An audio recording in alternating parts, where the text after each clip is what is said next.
Welcome all students and learners.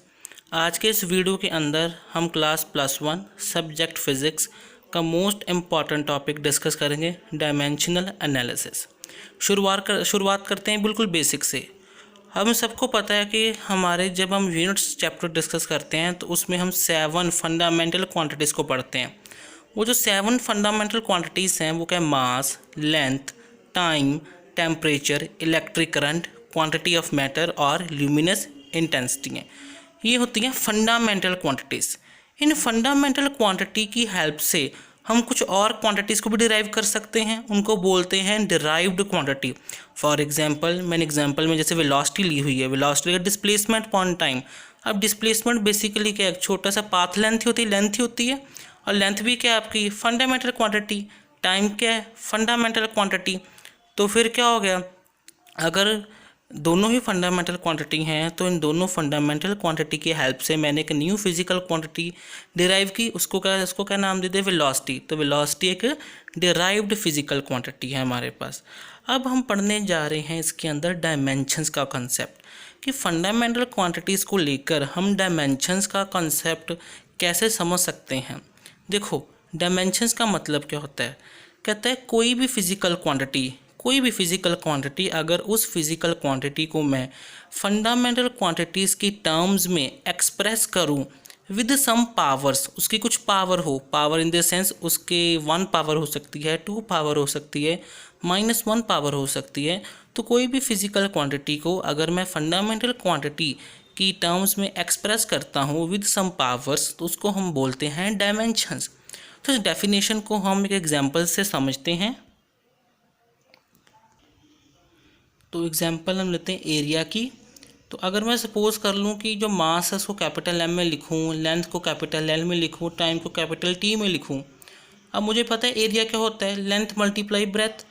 और अगर breath को लेंथ के इक्वल मान लूँ तो लेंथ को 2 टाइम मल्टीप्लाई करना पड़ेगा।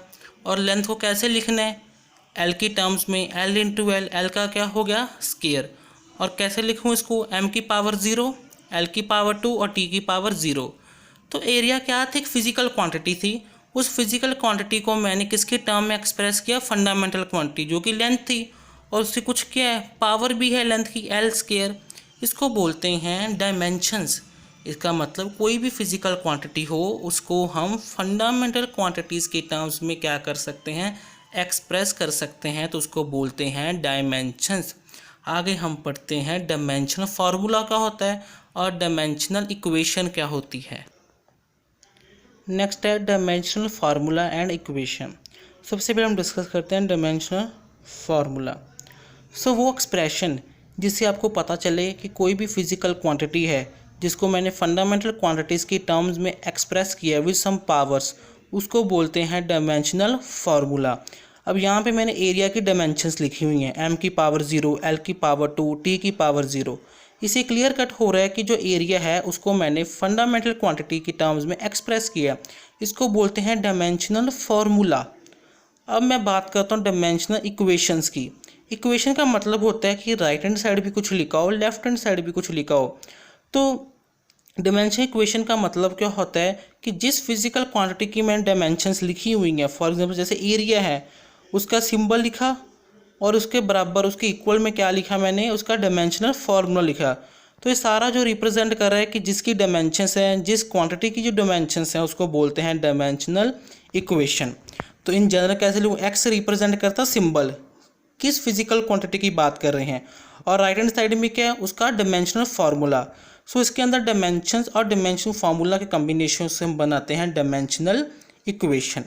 One thing must be remember कि जब भी हम डायमेंशनल फार्मूला लिखते हैं, चाहे वो फिजिकल क्वांटिटी हो चाहे वो ये फंडामेंटल क्वांटिटीज़ हो, इनको हमेशा ही स्क्वायर ब्रैकेट्स के अंदर लिखना होता है। अगर हम स्क्वायर ब्रैकेट्स ना डालें तो हमें ऐसा लगेगा कि हम इनका क्या लिख रहे हैं, मैग्नीट्यूड लिख रहे हैं, पर हम किसी का भी यहाँ पे मैग्नीट्यूड नहीं लिखते। तो डेट्स वाई हमें क्या पुट करनी पड़ती है यहाँ पे, सिर्फ स्क्वायर ब्रैकेट्स। स्क्वायर ब्रैकेट डालने से हमें ये पता चल जाता है कि जो फंडामेंटल क्वांटिटी हम लिखने जा रहे हैं उसका यूज़ हम कितने टाइम्स किया है, कि वो क्वांटिटी कितने टाइम हमने कंसीडर की हुई है, तो इसलिए हम क्या यूज़ करते हैं, स्क्वायर ब्रैकेट्स।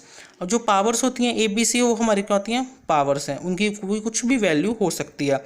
फॉर एग्जांपल में velocity, displacement upon time, displacement का लेंथ है तो इसका L लिखेंगे, टाइम क्या है कैपिटल T, तो यहाँ पे क्या होगा m की पावर 0, L की पावर 1, T की पावर -1, इसको स्क्वायर ब्रैकेट्स में लिखेंगे।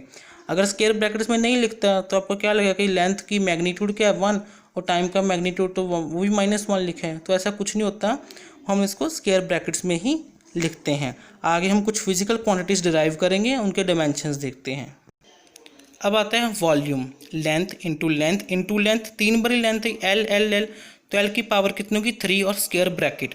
Density, mass divide by volume, mass का तो कैपिटल M ही लिखेंगे और वॉल्यूम किस में एक्सप्रेस किया था, फंडामेंटल क्वांटिटी लेंथ में, L3, सो m की पावर 1, L की पावर -3 क्योंकि ऊपर गया -3, T की टाइम में कोई डायमेंशन नहीं है, T की पावर 0 रहेगी। सो ये थे मास, लेंथ, वॉल्यूम के तो हमने बता दिए।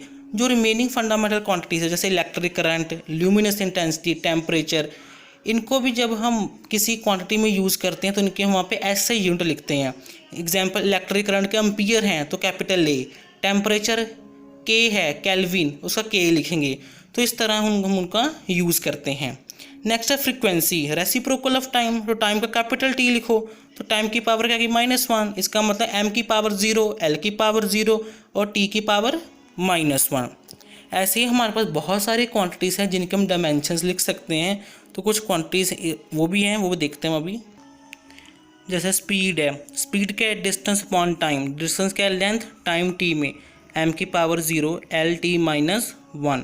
Acceleration, velocity upon time, velocity और स्पीड के डायमेंशन सेम होती हैं, L T -1 ऊपर अगर टाइम का T, L T -2, that m की पावर 0, L T -2।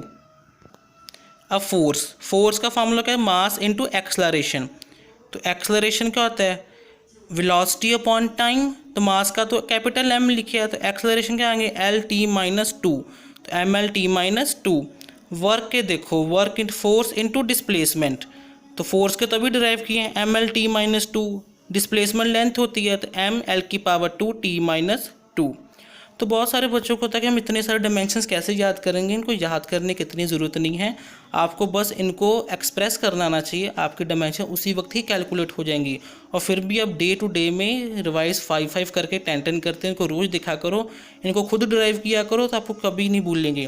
तो आज के वीडियोज़ के अंदर इतना ही, कल आगे से आगे हम और डिस्कस करेंगे, ठीक है। आप घर बैठे डायमेंशंस को ट्राई करते रहिए, अपने कॉन्सेप्ट को क्लियर किए, उस टॉपिक को अच्छे से पढ़िए। Thank you.